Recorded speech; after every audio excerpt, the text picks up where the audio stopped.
encouraged myself to be in many boards anyway.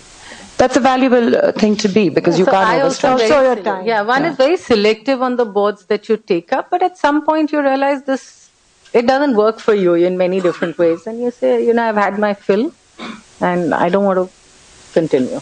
Okay. One thing I'd like to ask here also, that why should a woman join a board if she's invited? And how, what are the benefits to her? And what are the risks that she's taking?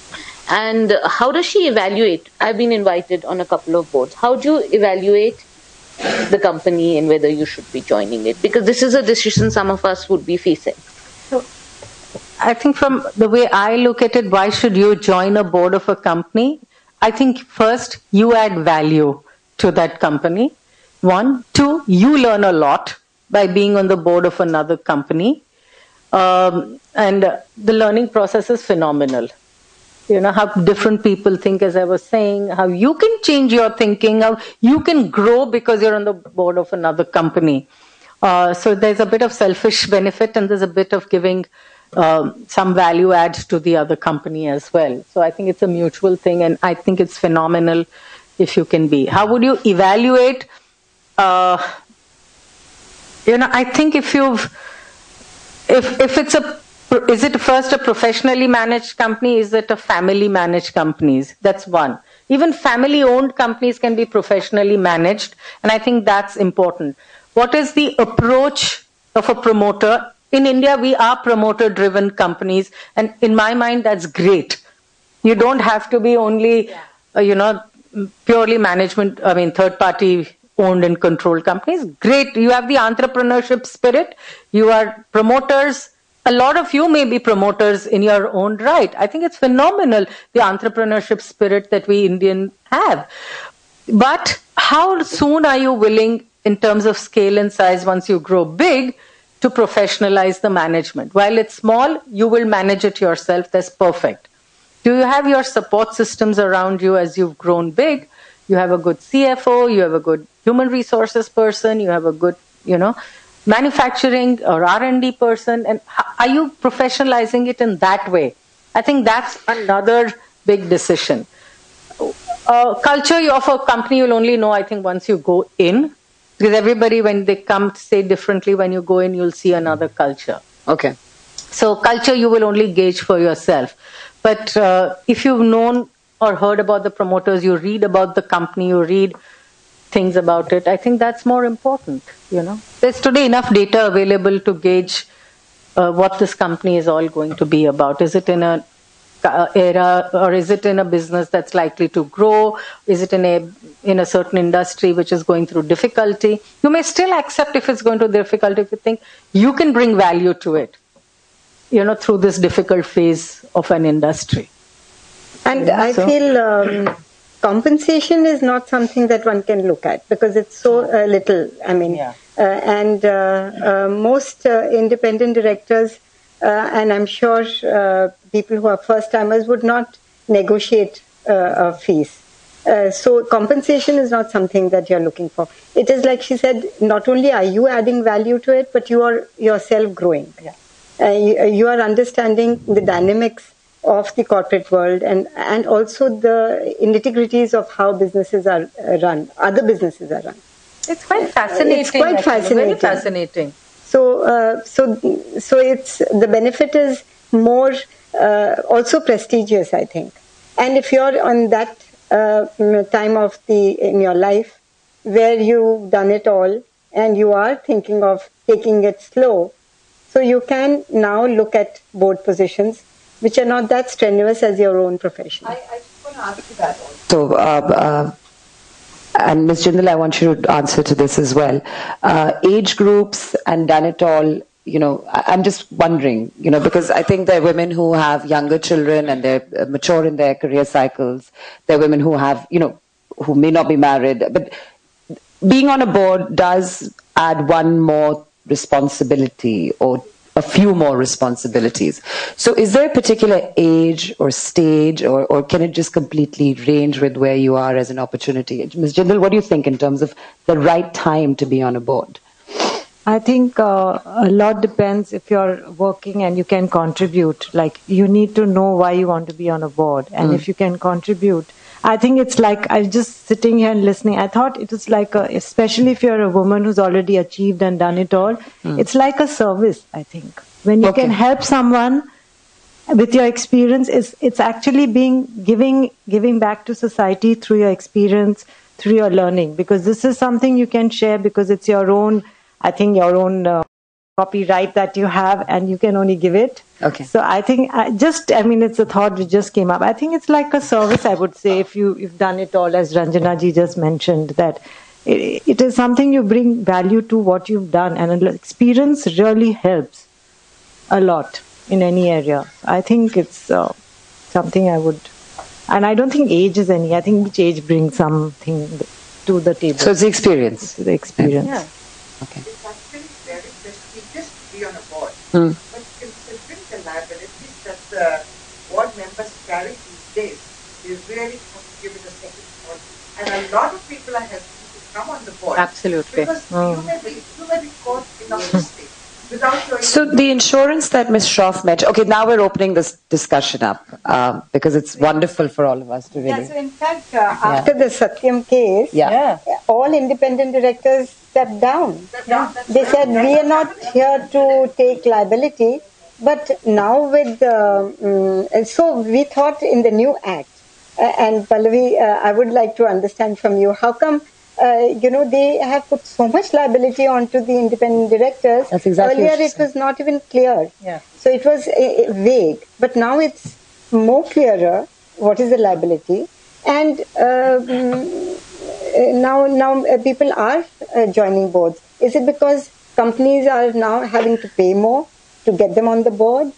Earlier they never used to. Or is it, what is the reason? I think the new Companies Act is a reaction to Satyam. Yeah. Okay, it's a complete reaction to Satyam that happened in 2007, and the frauds that happened, a few frauds that happened after that. This is a reaction to that. So they've gone to the other extreme, not that compliance was any less even before that. So we looked at once a compliance between the American law, the SOX, and we looked at this thing. I think we are over-regulated in so many ways. For mid-sized companies, I think it's even difficult to keep compliance in check, literally. Correct. So this act is an overreaction to Satyam. And in my view, the duties that are prescribed for independent directors is as good as if you're running the company, which we don't and we will never do. We just bring a perspective to the company and guide the company, So I think that's what has happened actually. But okay, it's now defined what your roles and responsibilities are in many ways. And if you're ready to take up that or be governed by that, it's a very onerous burden, frankly. I'm sorry, I'm just going to come in on that Companies Act that we're talking about because it's been much under discussion. And also post-Satyam, as Ms. Shroff was saying, that either we were vague or suddenly we went hammer and tongs to the point that you've strapped up the director.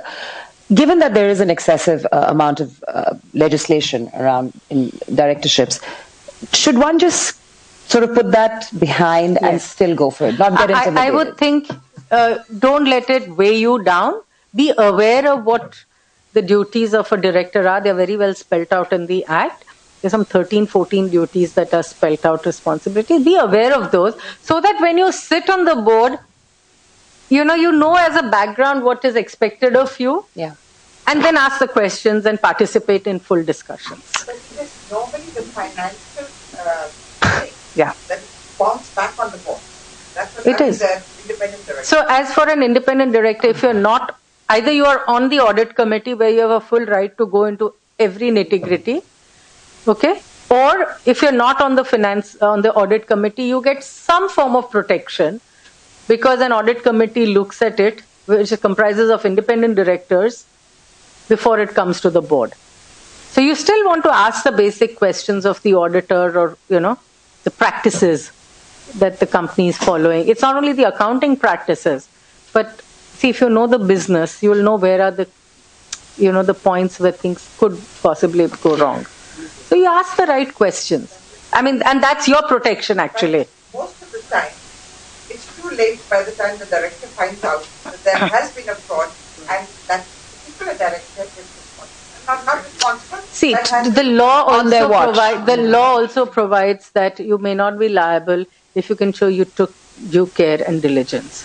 So asking the right questions still is good for you. Sometimes it's not recorded. Yeah. there is nothing sort of after. No, there is actually nothing short.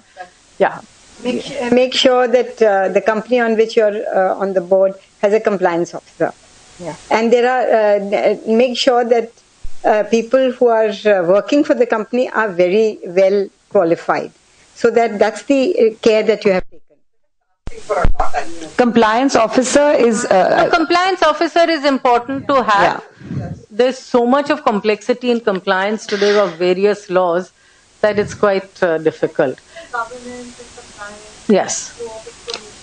All of that. But everything around you to decide whether you want to go. Another point that I'd like to just mention over here, I think many flow members are actually sitting on their family boards. Exactly. Where they have been invited because they want to comply with the requirement of one woman director.